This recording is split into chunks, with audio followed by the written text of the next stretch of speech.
Ibu. Apa yang saya bantu Ibu? Oh, ini Ibu, saya ucapkan terima kasih atas waktunya sudah yang dilakukan untuk saya Ibu. Saya ingin berdiskusi mengenai observasi yang akan saya lihat nanti di kelas Ibu. Oke, baik.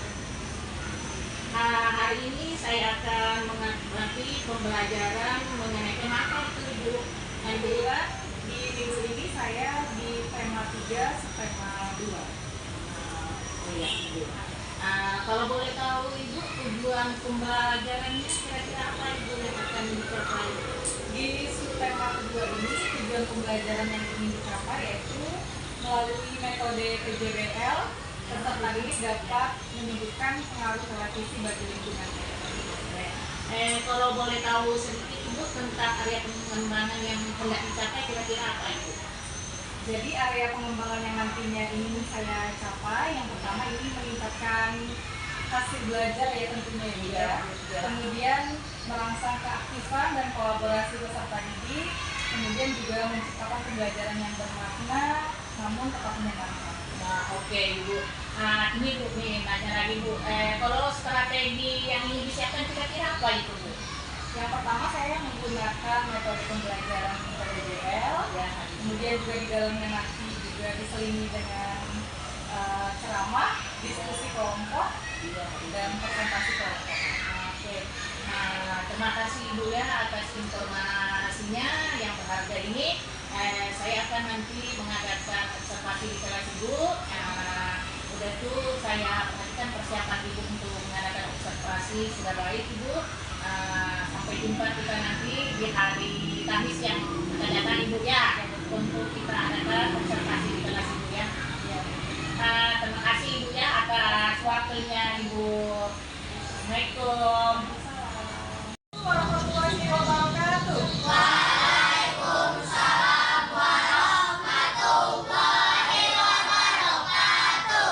Gimana kabarnya hari ini?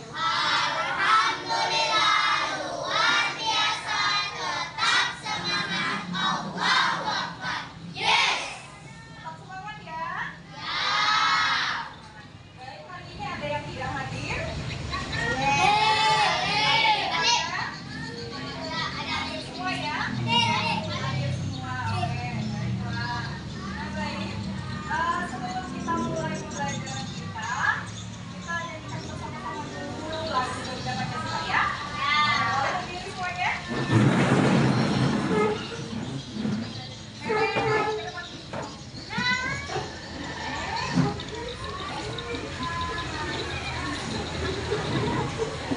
Satu, dua, tiga.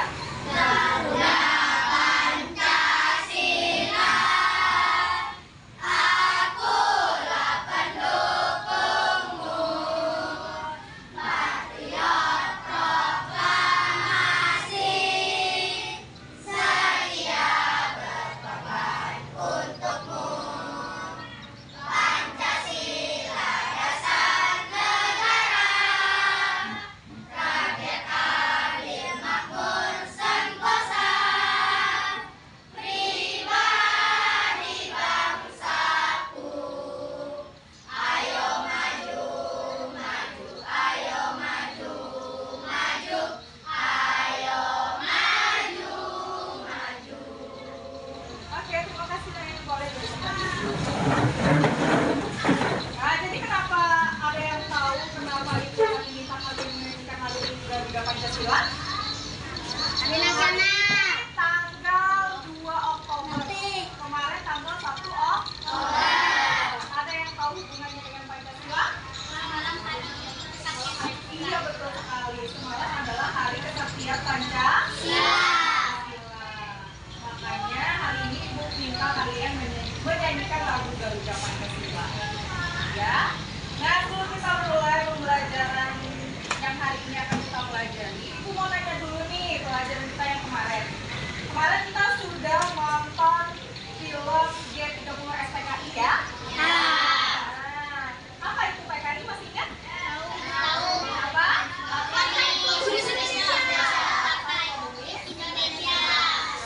Tapi lihat G30 SPKI itu ada yang tahu apa kepanjangannya? Gerakan 30 September PKI.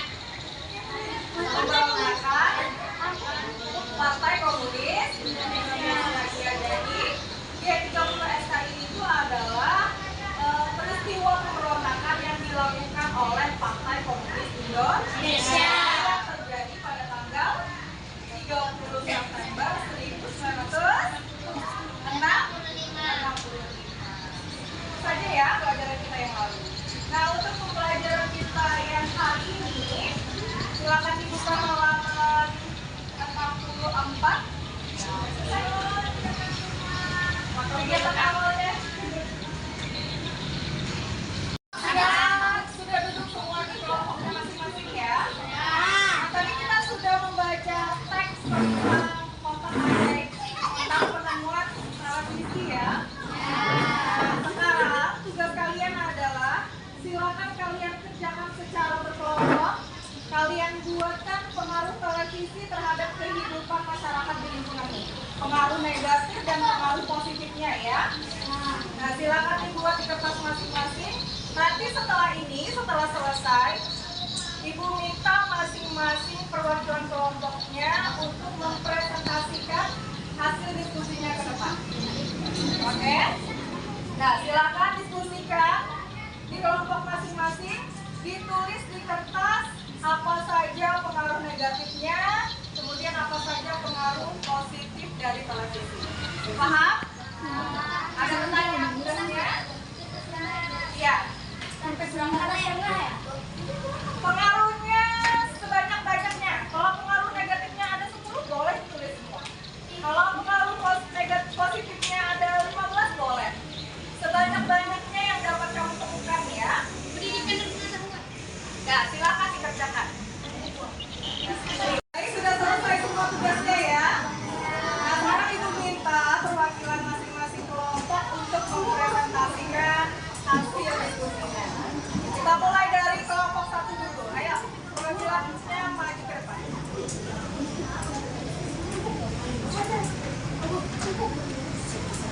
Assalamualaikum warahmatullahi wabarakatuh.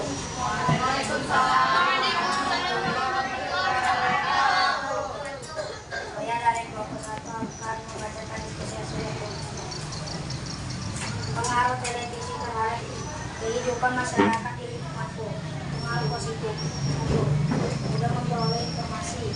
2. Sebagai sarana untuk kehidupan belajar tambahan. 3. Sang kreativitas. 4. Mudah memperoleh kabar berita dari seluruh dunia. Pengaruh negatif: 1. Jadi malas belajar. 2. Mendapatkan tontonan tidak sesuai usianya sehingga mempengaruhi moral. Ya, kasih tepuk tangan dulu. Ada pertanyaan untuk kelompok 1? Ada? Oke, berarti hasilnya sudah bagus ya. Sekarang kita lanjut ke kelompok 2 lagi. Perwakilannya silakan maju ke depan. Siapa perwakilannya?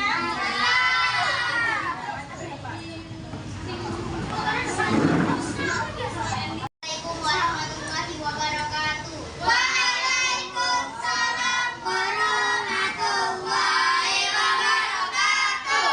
Saya dari kelompok 2 ingin menyampaikan hasil diskusi kami tentang pengaruh televisi terhadap kehidupan masyarakat di lingkunganku. Pengaruh positif: 1. Mudah mendapatkan informasi. 2. Sebagai sarana pendukung pendidikan atau sarana belajar tambahan. 3. Merangsang kreativitas. 4. Mudah memperoleh kabar berita dari seluruh dunia. Pengaruh negatif: 1. Anak-anak jarang dan malas belajar. 2. Mendapatkan tontonan yang baik sesuai dengan usianya sehingga mempengaruhi moral. Saja? Ya. Nah, itu tadi lu berarti men.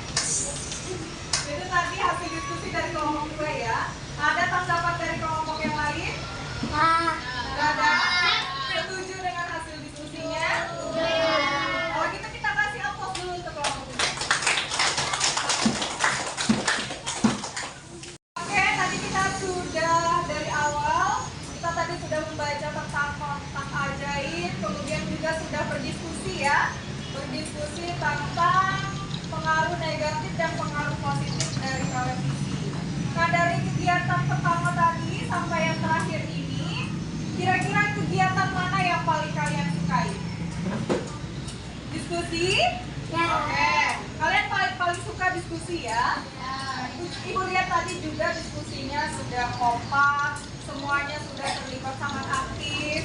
Nah, itu Ibu ucapkan terima kasih dan Ibu berikan 2 jempol untuk kalian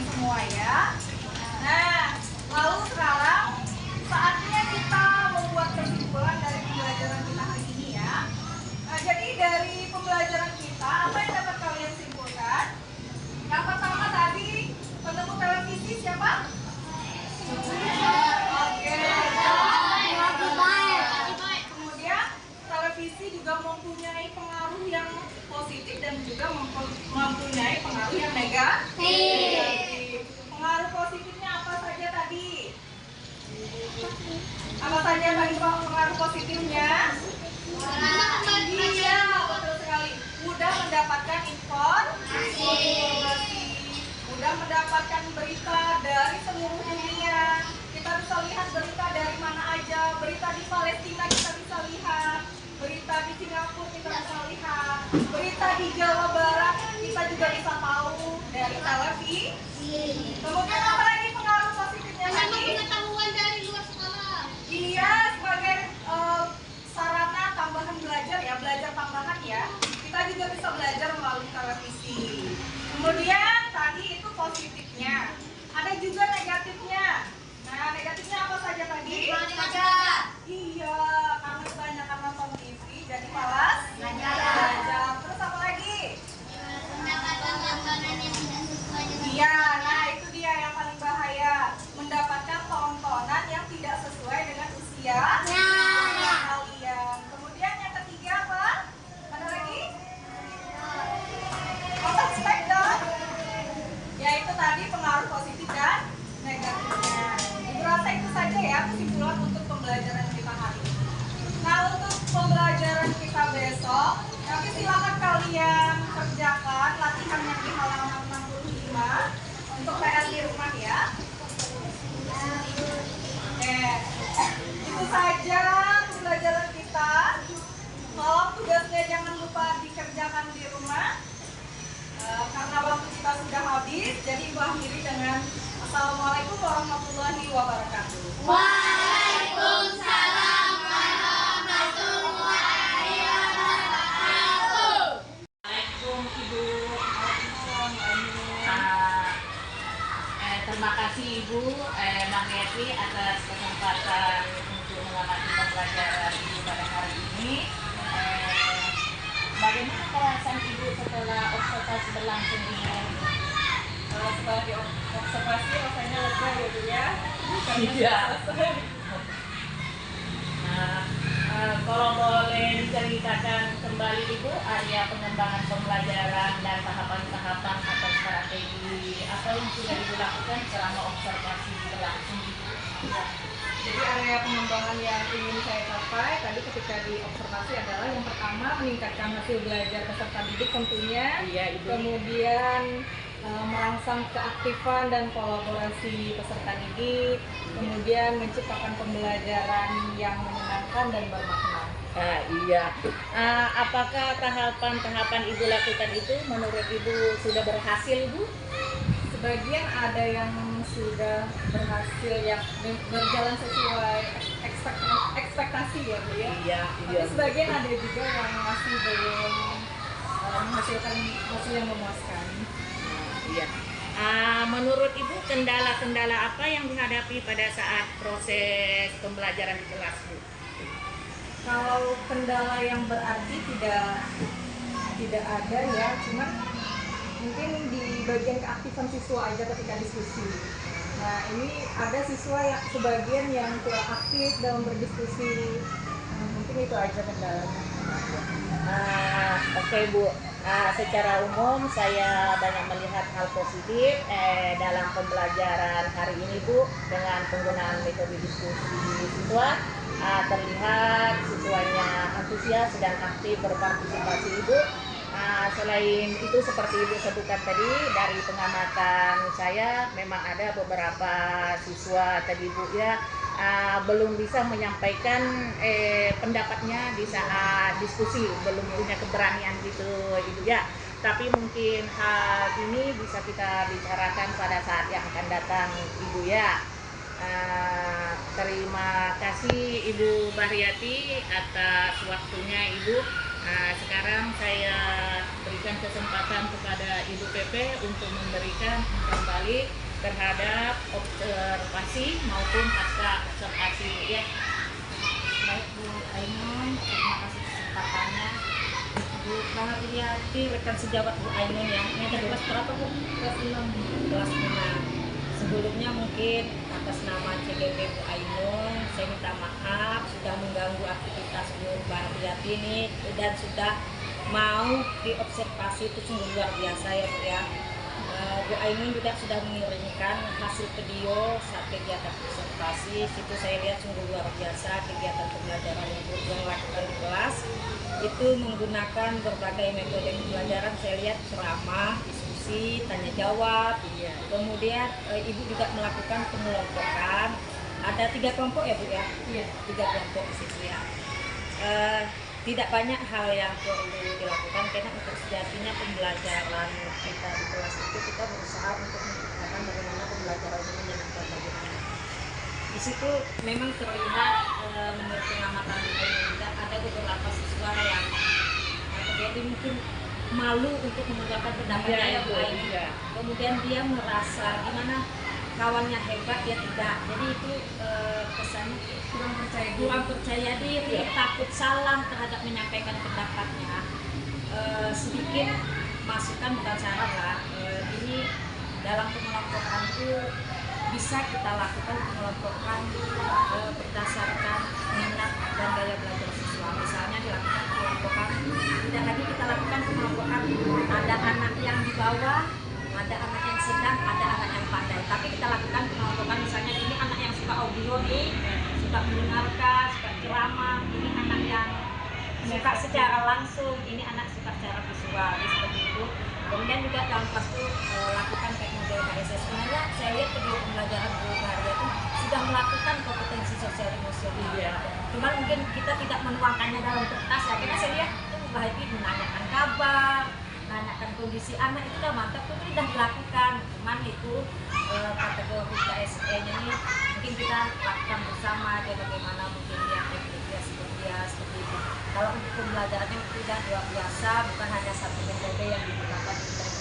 Cuman itu memang untuk mengaktifkan pembelajaran siswa tadi memang baik sudah kita lakukan visual, audio aja anak masih ada yang malu-malu, itu tantangan kita dulu itu tak bisa kita amalkan seperti itu. Jadi untuk umpan baliknya ada cukup apresiasi dan sangat mengapresiasi kegiatan yang dilakukan Bu Haryati, karena ya siswa kelas 6 ini kadang jujur mereka merasa mereka sudah di atas gitu. Jadi apalagi kan ada pembelajarannya sudah bagus, itu saya lihat tentang lingkungan ya, televisi yang pengaruh lingkungan. Iya, jadi itu kegiatannya sudah ke lingkungan nyata anak-anak kita. Kemudian media, tugas-tugas yang dilakukan itu sudah menggambarkan kegiatan pembelajaran yang sudah sesuai. Hanya pengelompokan aja ke depannya lebih kelihatan. Itu aja Bu Ainun. Semoga ke depannya bisa menjadi lebih baik lagi, karena kita kadang setiap pembelajaran itu kita tidak terduga masalah yang datang itu. Itu kita memang harus siap untuk mengatasinya. Itu aja Bu Ainun. Oke, terima kasih Bu Pepe atas umpan baliknya terhadap Ibu Haryati sebagai yang diobservasi dan saya sebagai pengobservasinya gitu ya. Nah, sekali lagi terima kasih Bu.